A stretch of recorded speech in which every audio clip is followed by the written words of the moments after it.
Good. All right, good morning, everyone. Thank you for joining us today. I am Joseph Scott. I'm Director of YSU PTAC, and I'll be joined today by Nathan Cross from Totem Technologies. And this is the first part to kick off our 11-part series of the Totem Top 10. So this is all about cybersecurity, hygiene basics, right? It's not in depth. We did a webinar last week for government contractors focused on DoD. This isn't that detailed, or it's detailed, but it's not focused on that, right? It's focused on good practices for all businesses. And so before I turn it over to Nathan and let him explain things a little bit better than I am doing, I just want to mention a few things. Today's webinar, we are hosting this from the Small Business Development Center at Youngstown State University, as well as the Procurement Technical Assistance Center, and then partnering with Totem Technologies here as well. Today's webinar and all of the webinars in this series will be recorded. The recordings will be sent out following each webinar. And then at the end of the series, we'll get you slides. There'll be some handouts that we discuss throughout each session, and Nathan will direct you on how to access those in a very quick and easy fashion. The only other last bit of housekeeping, please use the chat and the Q&A features. This is an interactive webinar, an interactive series. So we encourage questions and you'll be hearing that throughout as well. So without further ado, I'm going to turn it over to Nathan. Awesome. Thanks, Joey. Give me a second to pull my screen here. Okay. Can I get a quick thumbs up that you can see that? Yes, sir. All right. Perfect.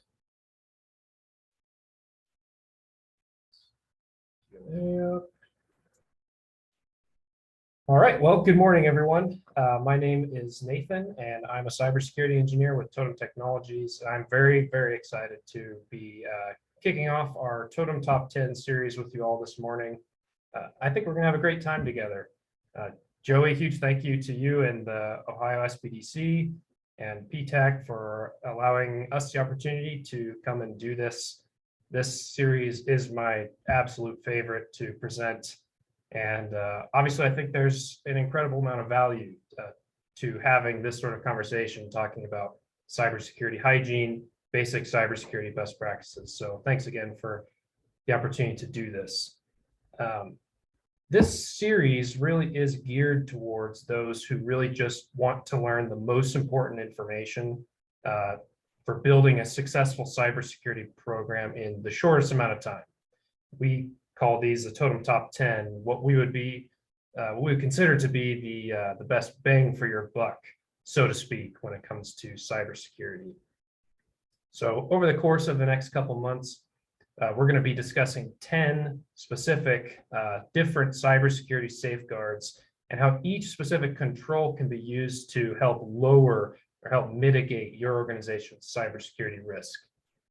And lowering risk really is the driving force behind cybersecurity as a whole. There are just simply too many threats, too many vulnerabilities out there for us to be able to perfectly prevent all of them. It costs way too much money, and we don't have the resources to do so, especially as small businesses.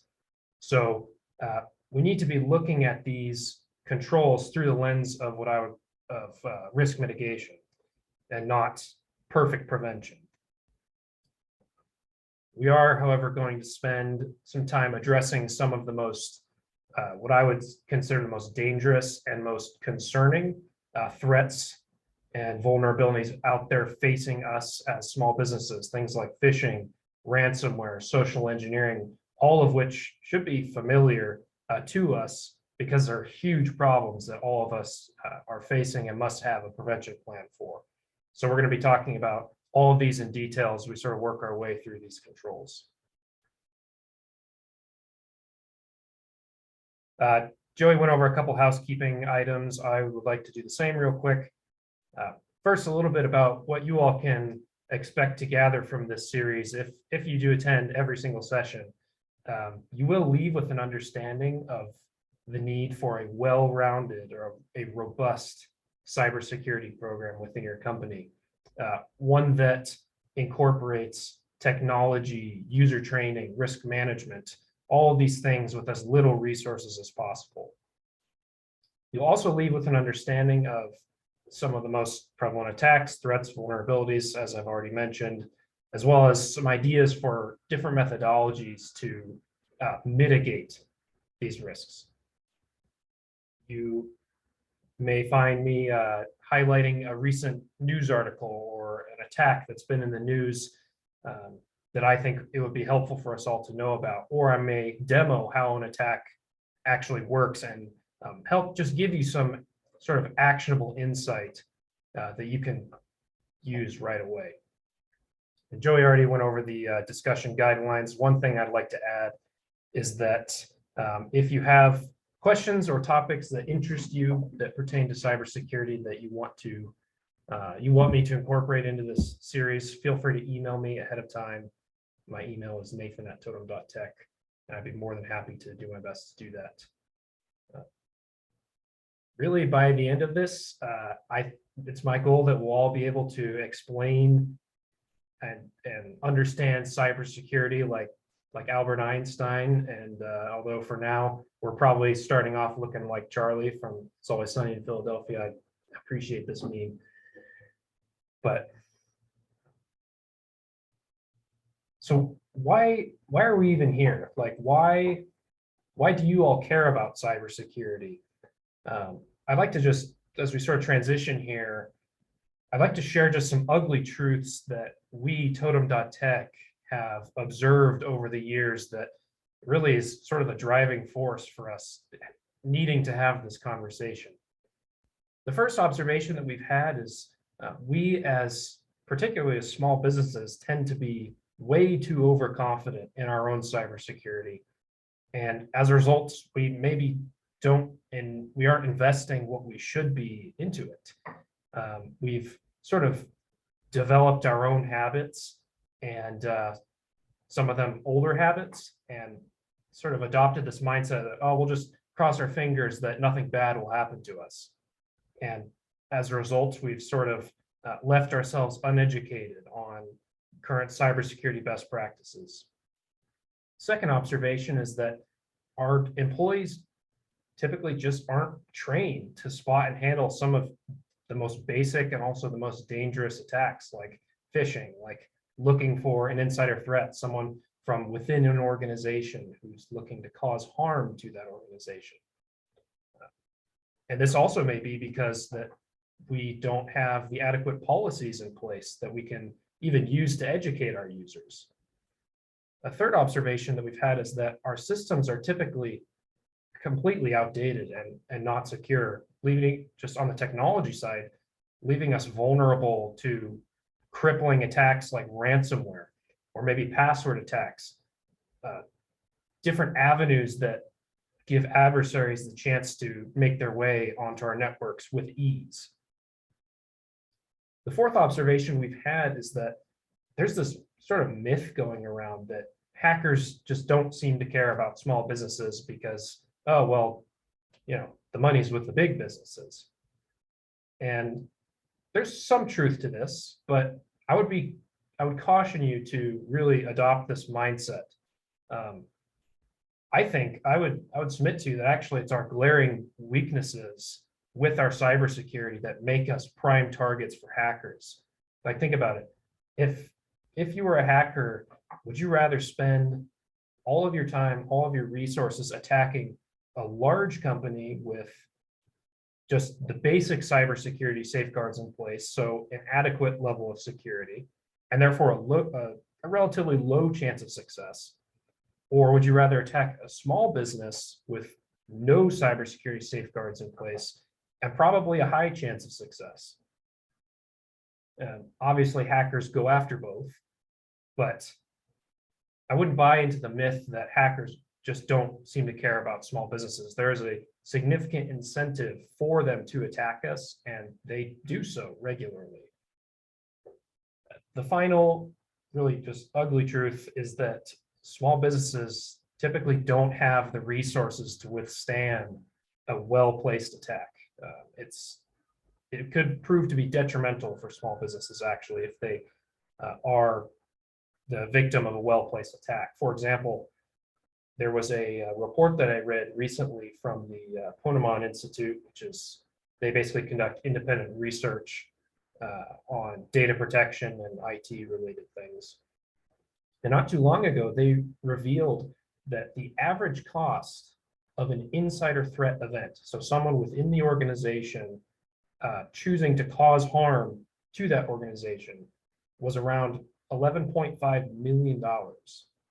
And so how many small businesses would be able to overcome an attack like that? Not very many, right? So it's these glaring weaknesses, and this is only a short list of those that we've observed. It's these glaring weaknesses that should concern us, should make us want to do something about it. And so, you know, I'm glad that you all have decided to tune into this this series, because these are the sorts of things that we're trying to address. This is where Totem.tech, and this is kind of where our story comes into play. We are an operating unit of our parent company, Haight Bay & Associates. Haight Bay & Associates formed in 2014 from a group of former Textron Systems employees. We're headquartered here in Salt Lake City, Utah. We are a prime DoD contractor, which means we do deal directly with the DoD. And we are currently running a logistics contract helping support tactical weather systems. And we've been doing this since about 2015. Now, our contract with the Air Force requires a pretty significant cybersecurity component, aside from the NIST 800-171 CMMC requirements that we're also familiar with. So we already had experience in the area of cybersecurity. But once the just weight of the cybersecurity requirements started to flow down from the DoD, we really started to wonder, hey, wonder if we can help others out of this mess, because it's a mess, just what is being required of us. And so we proceeded to launch Totem.tech so that we could bring our experience to our peers and see how we can help. So we do help our peers navigate through NIST 800-171, CMMC, DFAR 7012. We'll perform gap assessments where we'll identify, we will identify deficiencies in your cybersecurity program within your organization, and we'll suggest remediations or corrective action plans for how you can address those to meet compliance requirements.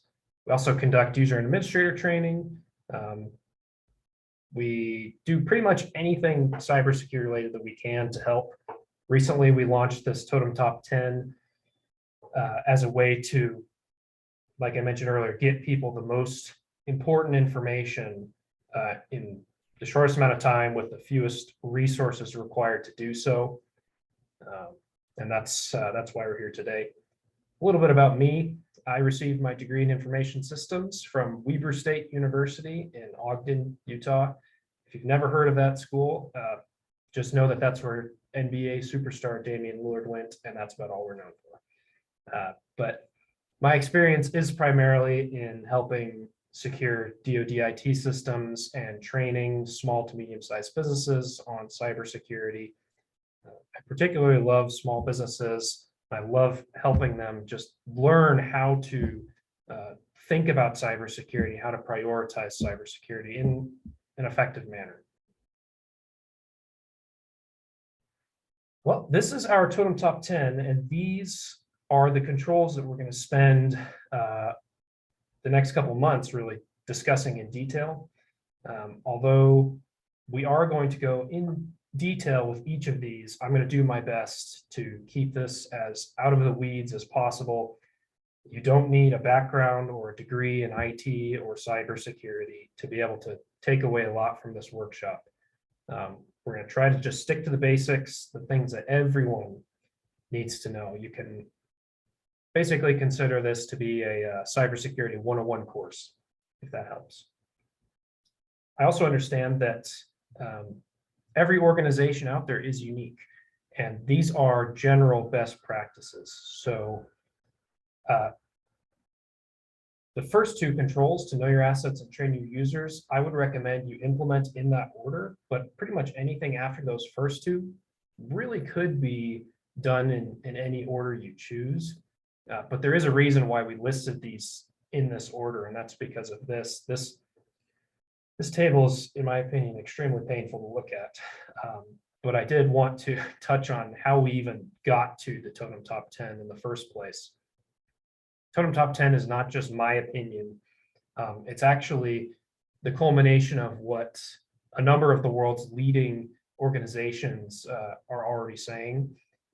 We took safeguards recommended by the Center for Internet Security, the National Security Agency, and the Australian Cybersecurity Center.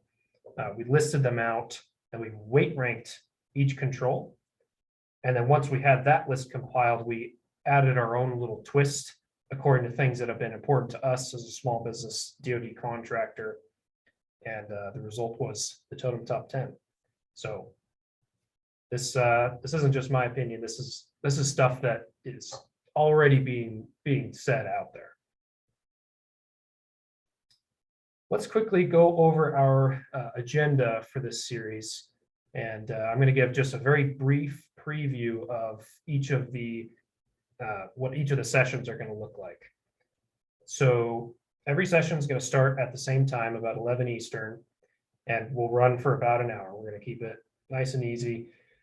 We'll kick off each session with just a quick review of what we've been discussing, and then we will dive into the discussion for that day. And then at the end of the session, we'll wrap up with some Q&A. Again, we're trying to keep this interesting and engaging and not bore you to death. So workshop starts today, the 26th. We're going to start with an overview of the Totem Top 10. I'm going to be showing you here in a sec an actual phishing email that we received as a way to begin to understand sort of the need for each of these controls, and this simulation that we're going to go through, we're going to be referencing back to throughout this series, again, as a way just to help these controls make sense, especially the more technical ones. It's really just to help address the question of why do I need this? So when we meet next week, we will kick off with our first control, which is to know your assets. We're going to be discussing why conducting a complete system inventory, meaning gathering and identifying information that we're trying to protect, looking at the hardware and software living inside our environment, why this complete system inventory needs to be the first step that you take when building a cybersecurity program, and why really the rest of these are built upon the success of how well you know your assets. I do have some tools I'm going to be sharing with you to accomplish that. In fact, let's get time to show you. This is our website, www.totem.tech. If you navigate here, you'll see we have a resource tab at the top, and then we have a page called Free Tools. Go ahead and navigate there. I figured it'd be easier to, instead of distributing the attachments and whatnot through the Zoom, that I just direct you here. It looks like the hamsters powering my computer are being slow today. But that's where the tools are going to be located. So I'll point you in the direction of those later. In fact, I can put this in the chat here. Oh, good, timed out. Go to totem.tech. It's just our free tools page. Specifically, the CUI and system inventory is what we'll be looking at next week. But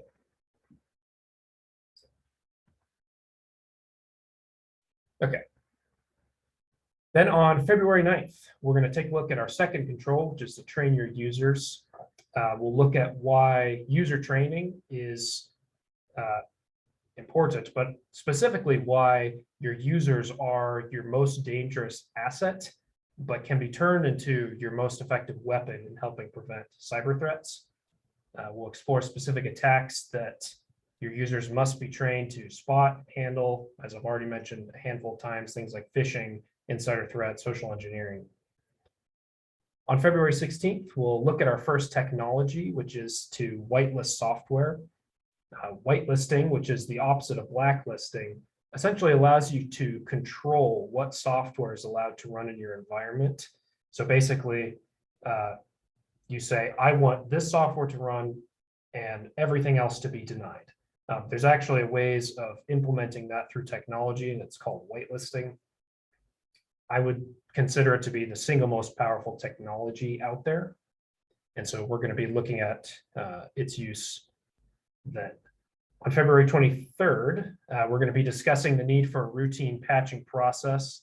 I'm going to showcase some examples of how unpatched software can be easily exploited, and we'll look at a handful of helpful solutions for remedying this.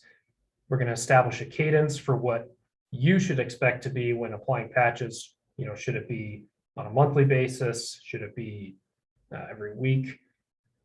It's different for different technologies living in your environment. So we'll take a look at that. We're also going to look at how you can use vulnerability scanners to verify that your patches are being applied and their use inside your environment. Chat here. Perfect, thanks. March 2nd, we're going to be looking at the dangers of going about day-to-day operations with administrative privileges and what you should do to prevent adversaries from getting a hold of these privileged accounts. You probably didn't know this, but most of you are probably operating with administrative privileges right now because that tends to be the default. And I will share with you why this is extremely dangerous and how you can go about fixing this. March 9th, we're going to be discussing system hardening, and this includes basically taking any given system from its default configuration state, which typically is quite vulnerable, and what we call hardening it to make it secure. We're going to touch on a number of important company policy implications with this control, like password reuse or password complexity, things that can actually have an impact on how your organization develops cybersecurity related policies moving forward. Then on March 16th, we're going to talk about network segmentation, which basically is what's the benefit of chopping up my network into different pieces, essentially making it more difficult for an adversary to find what they're looking for if they were to successfully infiltrate your network, and the place for network segmentation. March 23rd, we're going to look at data backups, how they can be used to protect your organization from being completely wiped out from something like a ransomware attack. We're going to look at ways that you should be testing your data backup processes, and really why data backups are just extremely helpful for when things go wrong. March 30th, we're going to look at multi-factor authentication as another incredibly powerful technology for you to use at your disposal, and really just how it can help reduce the risk of something like an account hack. And then on April 6th, for our final session, we're going to discuss ways that your organization should be actively patrolling its own environment, looking at things like event logs, network traffic, and seeking out suspicious activity within these logs. And then at that point, we'll go ahead and wrap up the workshop. This is a lot. I know I've thrown a lot at you already. We're going to take this just one control at a time, and I'm going to do my best to present it in a way that is understandable and makes sense. I would encourage you to try to make every session if you can. And again, if there's a particular topic of interest to you that you think it'd be good to talk about, please email me in advance at nathan@totem.tech. And take a break from talking here for a second.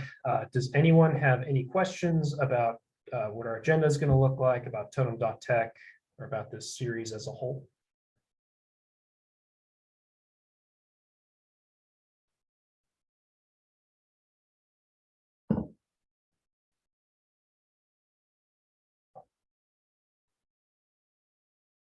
feel free to just type your questions in the Q&A portion or in the chat. I'm monitoring both.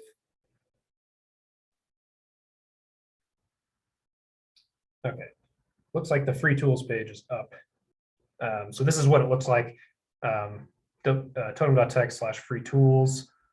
Come to this page, you'll see we have a large variety of different tools there. A lot of them are DoD cybersecurity related, but a handful of these we are going to be using during this workshop. So again, if you're unsure where I got a resource that I'm demoing, you can come here and get it for free.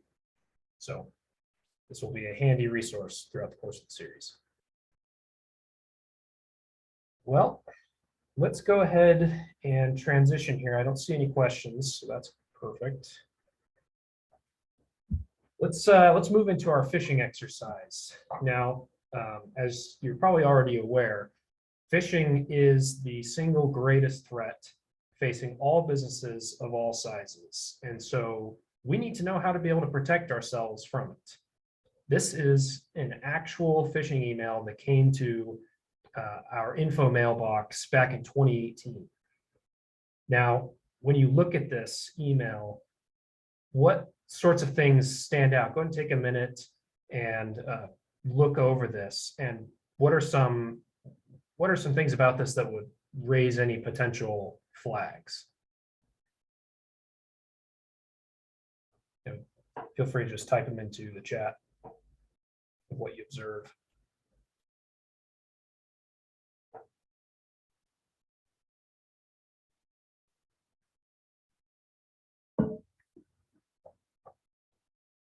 The very first thing that stands out to me when I look at this is the glaring urgent. That is one of the key indicators of a phishing email, of a social engineering attack, is an urgent call to action. Someone saying, I need you to do something right away. Bank details, yeah, exactly. That's something that piques my interest, and to the untrained eye, like, oh, something to do with my bank. Like I want to look into this. Another thing I noticed is I don't know Jane Lee, and I definitely wasn't expecting an email from this individual. So that's concerning. Another thing that would raise a red flag is there is an invoice.doc attachment that I also was not expecting. The English is pretty broken.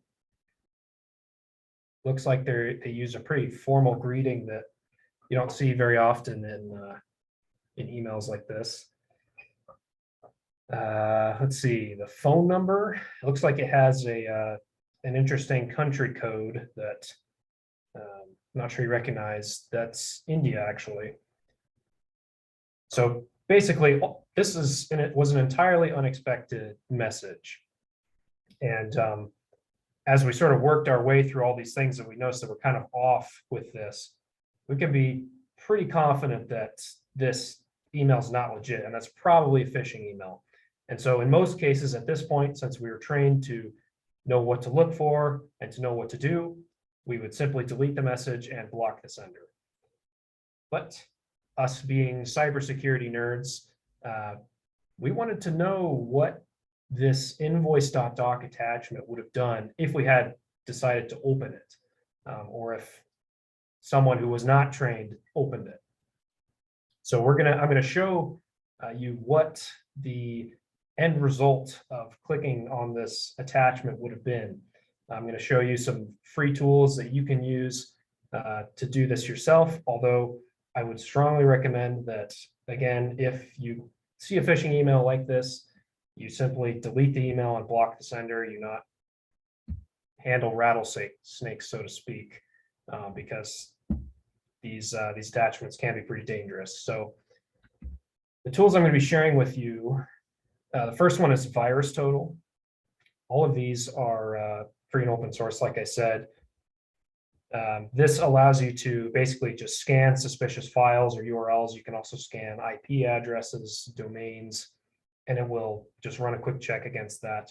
Look at Joe's Sandbox, which allows you to conduct a more in-depth analysis of a file or URL in a virtual sandbox environment. And it also generates a report for you, which is nice.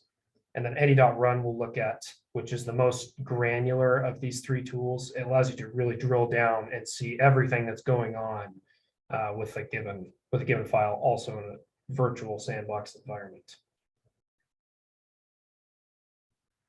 So here we are. This is VirusTotal, and these are the results after you upload the invoice.doc file to VirusTotal.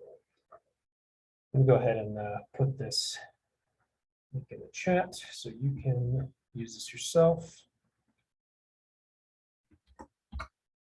VirusTotal.com.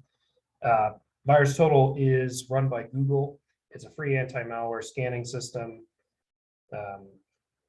Pretty simple, honestly. It checks whatever you upload against a long list of well-known security vendors, and it tells you what they think. And one quick note, I mentioned that these tools are free, and that's true, they are free, but it's not entirely free, because whatever you're uploading, you are actually essentially handing over to the research community to allow to dig down and try to reverse engineer these things. So if you have like a legitimate invoice.doc or something that you don't want the public to see, don't go upload it. Only upload it if you think it's suspicious or malicious. So VirusTotal. It looks like 32 out of the 60 security vendors flagged invoice.doc as malicious. And this is concerning to me because I've used VirusTotal for quite a while, and I typically don't see more than like 3 flags at a time. And in this case, over half of the vendors total have flagged this as malicious. So some vendors here you may recognize, like Fortinet's pretty popular, Microsoft, Kaspersky, Sophos, Symantec. So we see that something is not quite right here with this document. We still don't really know what it is or what it could do, but we see that something's not quite right. At least we get the slides/notes. So yes, you will have the recording available. The slides we're not going to distribute until the end of the series, but the recording will be made available right away, so you'll be able to see all the slides. Great question. So we glean this from VirusTotal. This is probably a bad document. Let's see what else there is in this. Zoom away. The next tool that we're going to look at is Joe's Sandbox. So go and throw this link in the chat.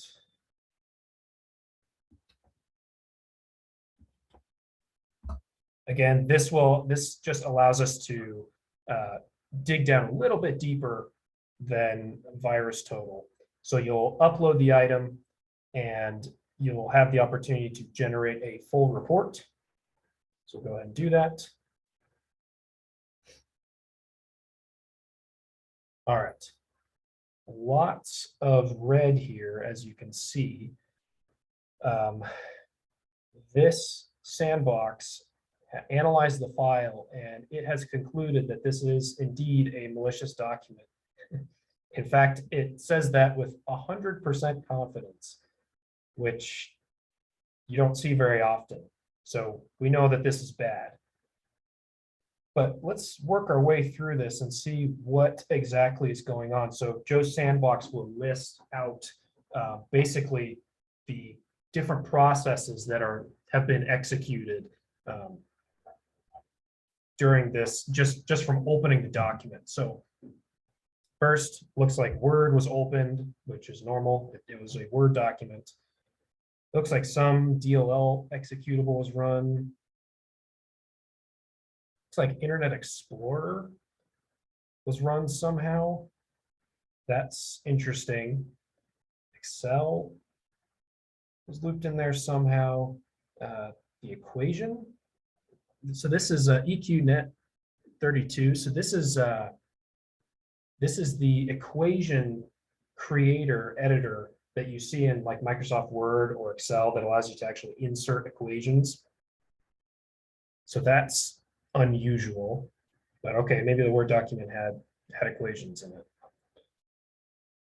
But it looks like then, after the equation was executed, a command prompt was opened. And a command prompt is like basically what allows you to run different commands on your computer. It allows you to, it's the interface by which you can make changes to your system.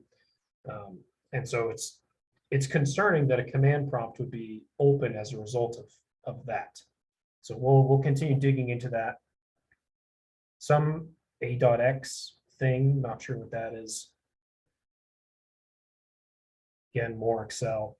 So there's a lot, my point with this is there's a lot going on here that is beyond just opening a Word document, as we can see, and we're starting to get an idea of some of the processes that are in use here, perhaps behind the scenes that we're not entirely aware of. Keep seeing what Joe Sandbox has to say. Give a signature overview. Okay, let's look at this, exploits. This should be interesting to us. So what this is telling us is that Joe's Sandbox has identified that there is a vulnerability within the Office equation editor, like I mentioned. Joe Sandbox has identified that, and that vulnerability is being exploited here. So essentially, this is a vulnerability that was made known and published. It was assigned what's known as a CVE, showing that it was recognized by the research security community and made publicly available to help cybersecurity engineers and IT staff be able to implement fixes to prevent this from occurring. So Joe Sandbox has said, is saying that, oh, this invoice.doc is can exploit a vulnerability in the Office equation editor. And that's what is allowing this whole thing to happen. So keep that in mind as we keep going. Some other information, there's a behavior graph here. If you're an IT nerd, this will tell you everything about the different processes that are involved here. And it's super detailed. We don't need to get into that. Joe Sandbox also provides screenshots, which is super helpful of what exactly is going on. I know this is probably pretty small, kind of difficult to see, but this is the Windows 7 virtual sandbox machine rather. So it looks like Microsoft Word is opened, and yep, there's a command prompt window. And that goes away. Some changes are being made. That's not good. That looks like a browser window. That looks like an equation in there. Kind of hard to see. So lots of weird stuff. But we want to keep going. We want to keep digging. This we know at this point that it's malicious. We know some of the processes that are being involved here, but we still don't really know what this thing is doing.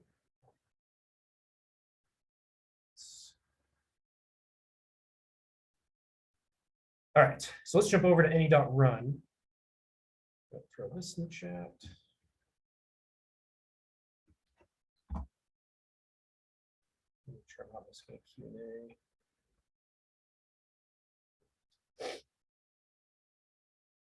Thank you, Joey, for sending those over. So this is any.run. Again, this is another just virtual sandbox environment that allows you to dig deeply into what is going on.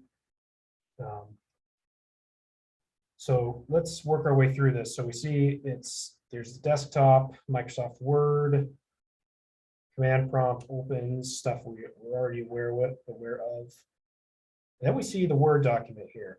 Now it's pretty hard to tell, but there is actually something in that Word document. It is tiny.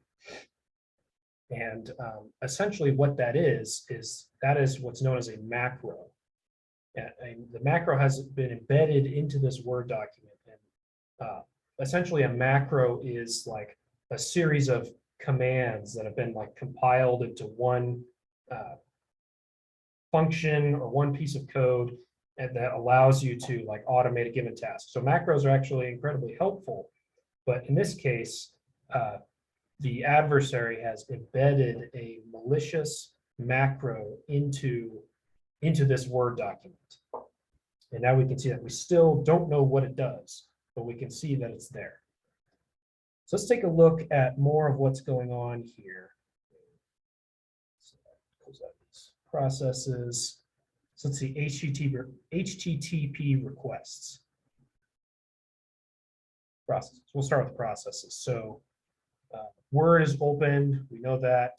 We know that Excel and the equation editor are used. That's probably what the adversary used to get the malicious macro in there. They had to incorporate some use of Excel as well as the equation editor, obviously.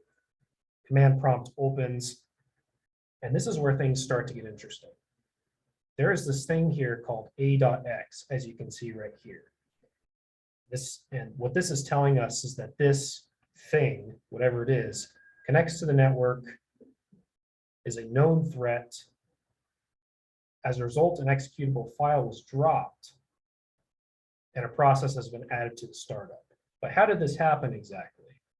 Well, if we come over here and look at the HTTP requests, we can see that the process name a.x triggered a connection with this URL. What is myIPaddress.com? And basically what this is doing is the machine, the adversary has told the machine to go out to the internet, to this specific website, to pull this machine's public IP address and to store that for a second. So that's concerning. We see that clearly a connection has been established with this machine and an adversary is using it to do something. Well, as we keep looking here, so it browses what is my IP address and no doubt retrieves that IP address. Well, the next connection that is made is one to zoho.com, which is an SMTP probably file server. So what it looks like is going on here is the adversary has probably reserved like a portion of zoho.com,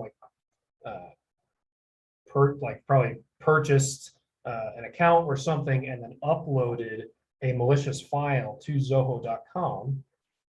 Once that adversary established a connection with the target machine reached out to zoho.com and said, hey, give me this a.x file, and pulled it down to the machine, and then it was instantly installed and run. So we're starting to get a better idea of what's going on here, but what was the result of installing this a.x file? Well, the result was, as we can see over here, something called Hawkeye. We see that here it connects to the network, and right here an executable file was dropped, which is this Hawkeye here, these vbc.exes. Hawkeye probably is not familiar. It wasn't familiar to me until recently. What Hawkeye is it is a keylogger. A keylogger essentially being a program that monitors and forwards your keystrokes, whatever you're typing in on your computer, and then forwards those keystrokes to an external location. So this adversary would have installed this keylogger on our machine and then been successfully just harvesting everything that we would have been typing. So they would have seen things like credentials being typed in, usernames, passwords, important Word documents, things I'm working on, all of that would have just been easily forwarded over. So this is pretty nasty, as you can see. I mean, this is not something that you want you want to happen to you. Because once they've established that connection, I mean, it's easy to just start harvesting that information and continuing to wreak havoc.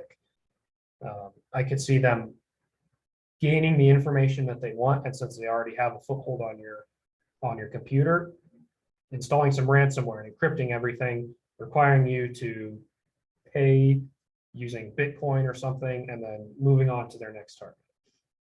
Right. So, although this was pretty nasty, also was pretty cool to see as a cybersecurity nerd just what was going on here. It's pretty nasty, but the nice thing is this attack actually was not successful in our environment. And why was that? Why was this attack not successful? Well, at that point, the question really becomes, what sorts of things could have been done to stop this phishing attack? And really, at the end of this, what it came down to was having many layers of great defense, right? Having multiple safeguards layered together, and not just one specific safeguard like an antivirus or a good firewall. It was the combination of multiple security safeguards working together. And one question that I was asked when I shared this phishing simulation was, well, why can't you just, extract the malware and then just go on about your daily life? And it's a legitimate question. The only problem with that is, I can show you, if we jump back over to any.run, you can generate a text report with whatever analysis you've conducted. Let's go ahead and generate the text report. It gives lots of information about Hawkeye. It says it's a Trojan and a keylogger. It's used to retrieve private information. So super nasty. Let's keep going down. The reason that it would be incredibly difficult to just try to remove the malware once it's been installed, once it's actually infected the machine, is because look at how many changes have been made to the system. So the registry is basically the engine of the Windows operating system. It dictates what a machine does. Nearly 2,000 changes were made to the registry in total. Over 700 new registry keys were added, and 12 keys that were previously in place were deleted. And these are some of, as you can see, it goes on for 38 tabs, all of the changes that were made to this system. So if you were to attempt to extract this malware from the system, you would have to go in and successfully purge it of all of this. And even if you manage to clean all this after Herculean effort to do so, I wouldn't be confident that you really got everything. So at that point, you'd probably be better off just wiping the system and starting over. But what could have been done to stop this phishing attack? Again, we're looking at this from a layered approach with multiple security safeguards working together. And that's why we have the Totem Top 10. That's why we're going to be discussing 10 safeguards in total. I know it's a lot, but the point is a cybersecurity program that has different safeguards working together is, in my opinion, better than a program that only has one or two that may be working top notch. And so we're going to refer back to this phishing example throughout the series. We're going to be discussing how each control would have helped us in some form or fashion protect against the absolute horror that was that phishing email. But for the most part, that concludes our first session. Thank you all so much for listening to me. I'd love to wrap this up with any questions that you all might have.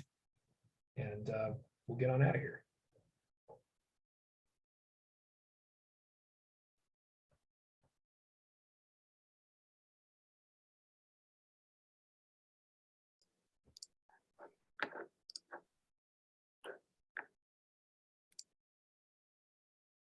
All right, Nathan, it looks like that's it for this introductory session. I appreciate your time, sir. Appreciate everyone joining us today as well.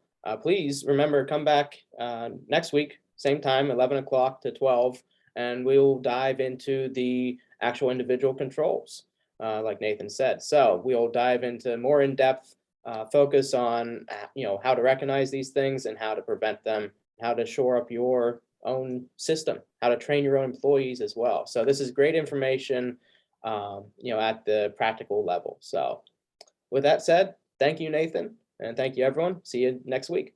Yeah, thank you all. Have a good week.